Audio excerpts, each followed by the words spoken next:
সালামু আলাইকুম, আমি নাইম আর আজকে আমার সাথে আছে। তোমার নাম কি? আরিফিন নাইম। আরিশ বিন নাইম। বাবার সাথে নিউজ করতেছে আসছে। বাবা একটু আমি ভিডিওতে আসবো। তো যাই হোক, যদিও আলোচনাটা অনেক সিরিয়াস। দর্শক, এই মুহূর্তে বাংলাদেশে যে পরিস্থিতি চলছে, বিশেষ করে ছাত্র বনাম ছাত্রদের মধ্যে যে সংঘর্ষ, এটা ছাত্রদের জন্য যেমন অকল্যাণকর, ইউনূস সরকারের স্টেবিলিটির জন্য আরো ভয়ঙ্কর একটা পরিণতি ডেকে আনবে। আর এর পাশাপাশি বাংলাদেশে এই মুহূর্তে বেশ কিছু জিনিস চলমান আছে। তো এই যখন অবস্থা, এটা নিয়ে অনেকেই কথা বলছেন। ৭ কলেজের ইস্যুতে একটা সমাধান হলেও ছাত্ররা কিন্তু বেশ কিছু দাবি দিয়ে রাখছেন। আর এই দাবিগুলো যদি না মানে ঢাবি বা যে প্রশাসন আছেন, তাহলে পরিস্থিতি আগামী দিনে খারাপের দিকে যাবে। আর এটা যদি খারাপ হয়, তাহলে বৈষম্য বিরোধী আন্দোলন মুখ থুবড়ে পড়বে। ডক্টর ইউনূসের এই সরকারেরও পতন ঘটে যেতে পারে, কারণ তিনি পরিস্থিতিকে কন্ট্রোল করতে পারবেন না। তো সার্বিক পরিস্থিতিকে বিবেচনা করে ডক্টর মোহাম্মদ ইউনূস তিনি জরুরি একটা বৈঠক ডেকেছেন কিছুক্ষণ আগে। আপনার ৭ কলেজের চলমান পরিস্থিতি এবং উদ্ভূত যে ঘটনাগুলো আছে, এগুলোকে সমাধানের জন্য জরুরি আলোচনা সভা ডেকেছেন প্রধান উপদেষ্টা ডক্টর মোহাম্মদ ইউনূস। যেহেতু ছাত্ররাই তার নিয়োগকর্তা, সো গার্জিয়ানরা যখন একে অন্যের সাথে মারামারিতে লিপ্ত, তো তিনি কর্মচারী হিসাবে অবশ্যই তিনি চাইবেন যে মালিক পক্ষ যেন ঠিক থাকে।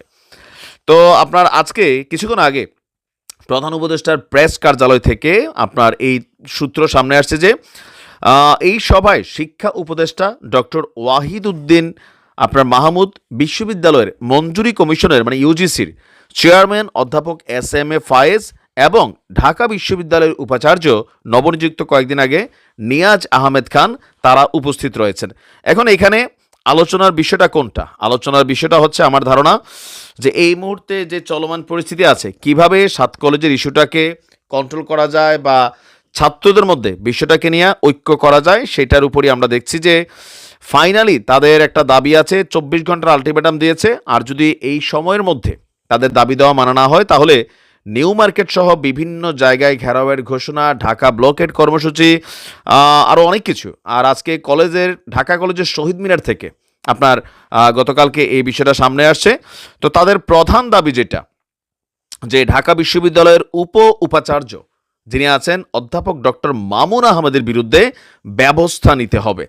ইভেন শিক্ষার্থীদের দাবি যে ঢাকা বিশ্ববিদ্যালয় এবং ৭ কলেজের শিক্ষার্থীদেরকে মুখোমুখি অবস্থানে দাঁড় করিয়ে দিয়েছেন এই ঢাবির প্রভিসি অধ্যাপক মামুন আহমেদ। এই দায়ভার নিয়ে তাকে পদত্যাগ করতে হবে।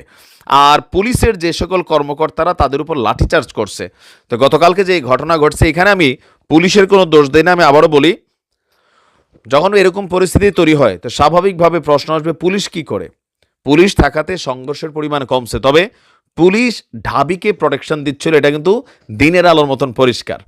আমরা দেখছি যে পুলিশের পিছনে ছিল ঢাকা ইউনিভার্সিটির ছাত্ররা, ঢাকা কলেজ সহ ৭ কলেজের স্টুডেন্টরা ছিল প্রকাশ্যে। আর এর পাশাপাশি এই মুহূর্তে বৈষম্য বিরোধী আন্দোলনের এই যে ছাত্রদের ঘটনায় আইন উপদেষ্টা আসিফ নজরুল সাল তিনিও কিন্তু শঙ্কা প্রকাশ করছেন।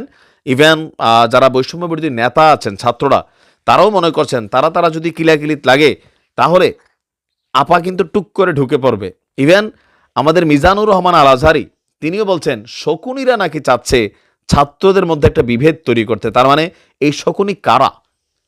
আওয়ামী লীগের কথায় তো আর এখন এইসব আন্দোলন হচ্ছে না, তাহলে ঢাবির যে প্রভিসি যিনি আছেন মামুন, তিনি কি শকুনি, অথবা এর বাইরে আসলে কি চলছে? তো দেখা যাক জরুরি এই বৈঠক থেকে কি সিদ্ধান্ত সামনে আসে। আমরা হয়তো কিছুক্ষণের মধ্যেই জানতে পারবো। ভালো থাকুন। আসসালামু আলাইকুম।